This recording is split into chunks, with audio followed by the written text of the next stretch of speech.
What's good people, and welcome to the Silly, Nerdy, Sometimes Already podcast, and I'm your host, BK, and this is episode 42, really late 2024 NFL Draft, first round QB thoughts with a focus on the Washington Commanders. This episode, I'll be covering my thoughts on the 2024 NFL Draft, the focus on the Washington Commanders, the situation the quarterback's walking into, the weapons he will have, a deep dive into the division he's going to be battling, and how I think he will fare. So that's what we're going to be getting into. No nerdy notes on this episode. So let's get right into it. The Washington Commanders had the number 2 overall pick, and they honed in on quarterback Jayden Daniels out of LSU. Jayden Daniels was also the 2023 Heisman Trophy Award winner for the best college football player in college football for last season. So that is who they selected with their first round draft pick. And in terms of the weapons he'll be throwing to and handing the ball off to, let's start with the wide receiver room. And let's start with the wide receivers that are returning to the team.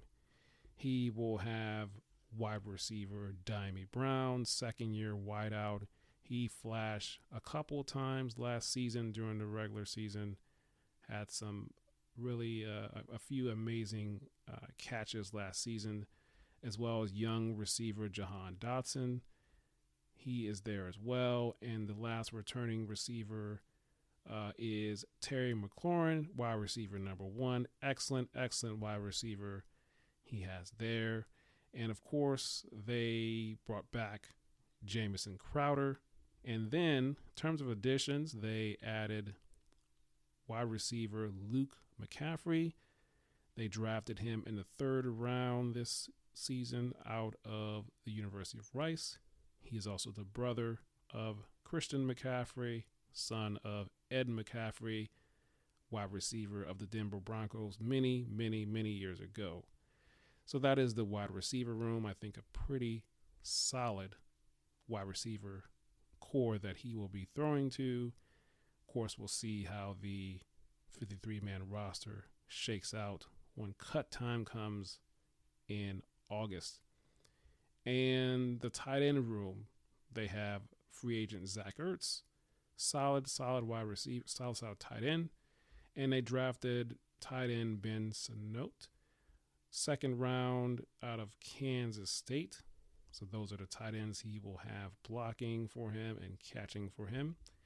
And the running backs, he has Brian Robinson Jr. returning, solid young running back. And then a big get for them was Austin Eckler coming over in free agency from the Los Angeles Chargers. And they have young Chris Rodriguez as well. I imagine that's going to be a committee between a timeshare between Austin Eckler and Brian Robinson Jr. So not really good for fantasy purposes, but we'll see how that goes. And then the quarterback room, he will have Marcus Mariota, former number 1 overall pick himself, 9 years in the league. And he'll have Jeff Driscoll, 8 years in the league. Undrafted free agent rookie Sam Hartman was signed out of Notre Dame. So he will have Marcus Mariota there to lean on in terms of getting and asking questions and picking his brain.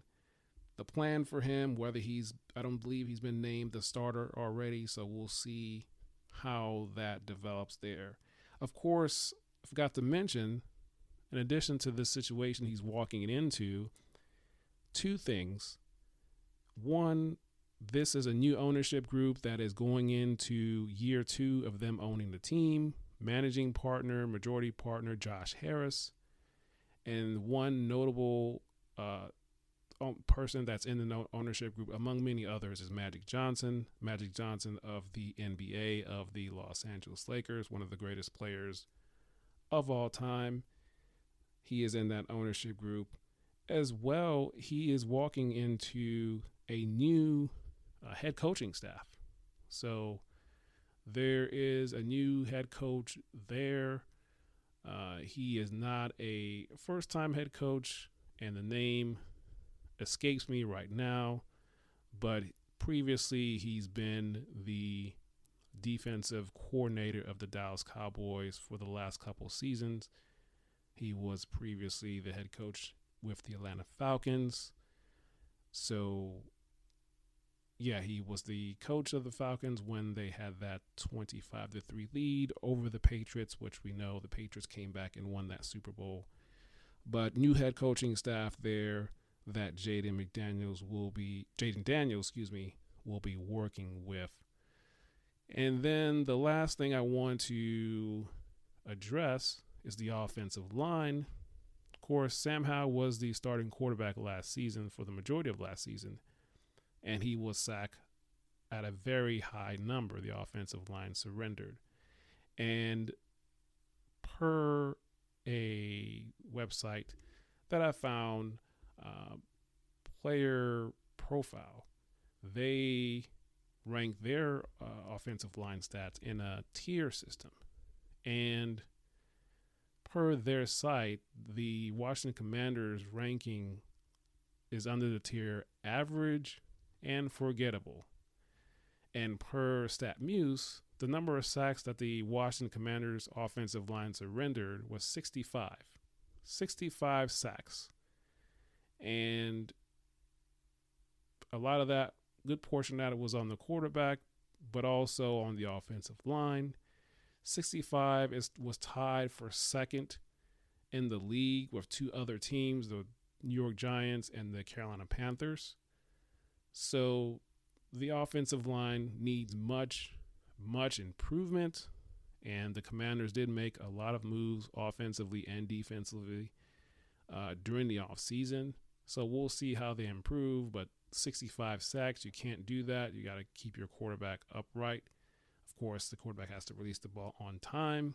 Got to have some anticipation there, but we'll see how the O-line improves along with the backs and the tight ends and the wide receiver occasionally helping out with the blocking and also establishing the run as well.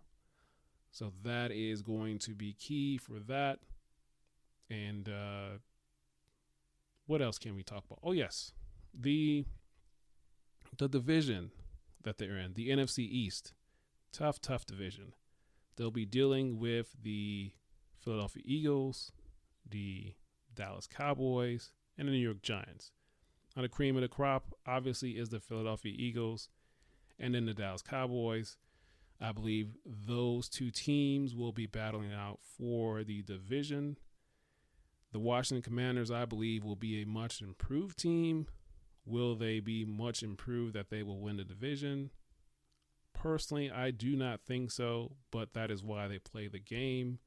I think it's very well within the possibility that if the young quarterback comes along pretty good, that maybe they can contend for a wild card spot and be in contention for that. Whether they win the wild card, I don't know, but if they can get the playoff wild card, that would be a pretty good improvement and a step in the right direction for the Washington Commanders.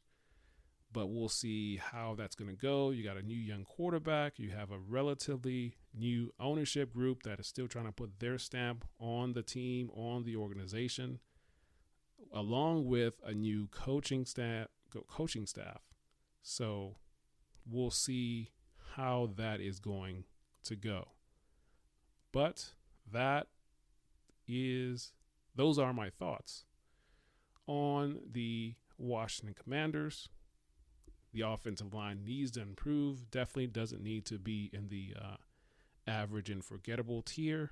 So hopefully they will not be in that tier this upcoming season. So we will see. And that's my thoughts on it. So good luck for all you Washington Commanders fans out there. I hope you enjoy this episode.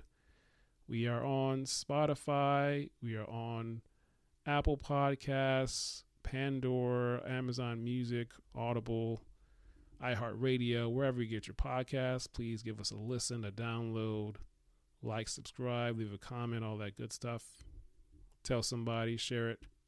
And until next time, we will talk soon.